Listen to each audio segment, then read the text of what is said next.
बिस्मिल्लाहिर्रहमानिर्रहीम। अस्सलामु अलैकुम। आप देख रहे हैं ताज 92 न्यूज और मैं हूं आपकी होस्ट नाइला भट्टी। नजर डालते हैं आज की हेडलाइंस पर।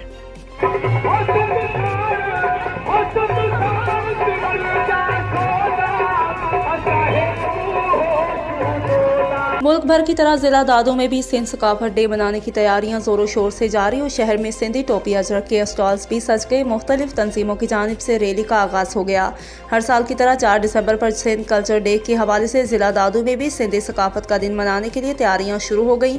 स्कूल्स में भी सिंधी सकाफत का दिन मनाने के लिए तलबा तालिबान सिंधी सॉन्ग पर रक्स और टैबलोज पेश किया जा रहा है कि छोटे बड़े शहरों में सिंध सकाफत डे के हवाले से शहरों में सिंधी टोपी अजरक के स्टॉल सज गए।